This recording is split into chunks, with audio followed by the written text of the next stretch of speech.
Aging in good health is the focus for so many of us, especially as we move toward retirement years. An almost 70-year-old bodybuilder and longevity expert joins us now with some great tips on how we can age in great health naturally.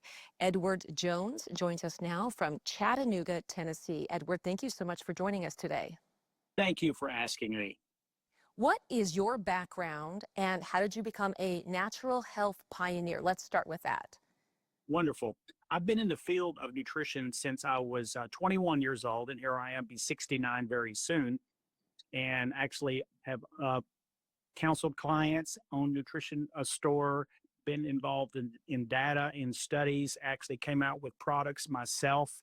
But I've been personally intrigued of how can we create graceful aging, because we all see our loved ones and our friends decline pretty quickly sometimes when they hit 45, 55 years old.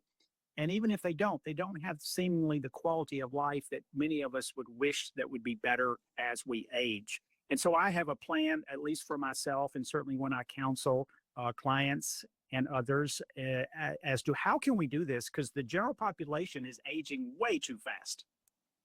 Now, at one point, you were in a walker and you really had poor health, declining health, and you made this comeback after the age of 50. So can you tell me about that story, your backstory? Well, it was about late 1999. I've always been in the gym, worked out very hard, and I'm used to aches and pains because I lift heavy sometimes. And so I didn't think anything about getting out of bed on that morning of 1999 with this hip problem back here. But within 2 weeks, I realized this was not just gym stuff. And I ended up declining over the next 3 years to 3.5 years to a point of needing a cane to get around. And then a year or two later, I had to have a walker in the morning and a walker at night, along with medications, which I absolutely have lived my life to not have to have pain medications. I would believe in the green pharmacy approach, but there was nothing I could do about it. And I also would imagine all of that affected your mental state as well. I would imagine that would get depressing if you're so active and in great shape and all of a sudden you're in a walker. It was a learning experience, and I think it made me more humble, and it certainly made me vastly more appreciate the fact of feeling good and putting together a plan of action to help myself endure the next decades that we'll be living. I want to hold my grandkids. I want to be functional. I want to carry suitcases and have stamina. I lost all of that during chronic pain. Anybody out there who has chronic pain understands what I'm talking about.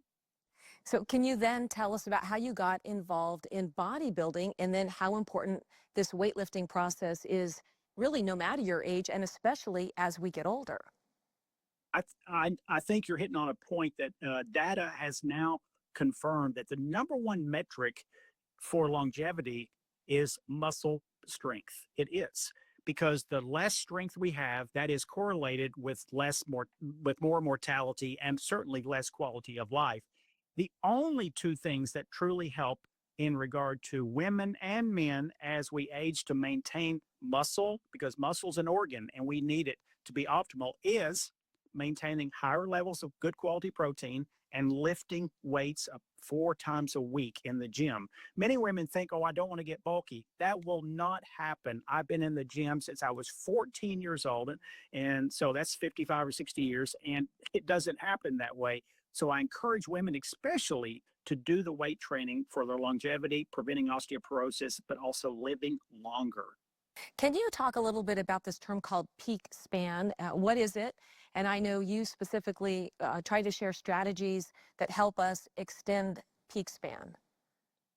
I love the word because I think we have normalized feeling rotten in this country. You go to your doctor and you're past 50 and he says, well, you've had a lot of birthdays. I don't buy that excuse.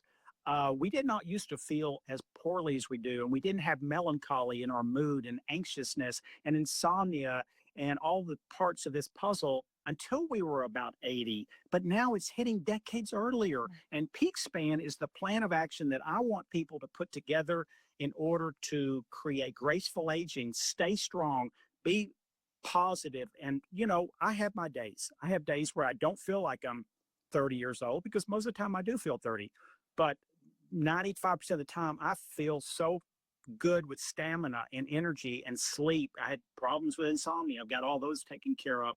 Well, thank you so much. Very informative, and I'm certainly learning a lot. Thank you, Edward. Thank you so much. And thank you for joining us. Make sure you head to WGCU.org. That's where you'll find all of our stories. Have a great night, and we look forward to seeing you again next time right here on Southwest.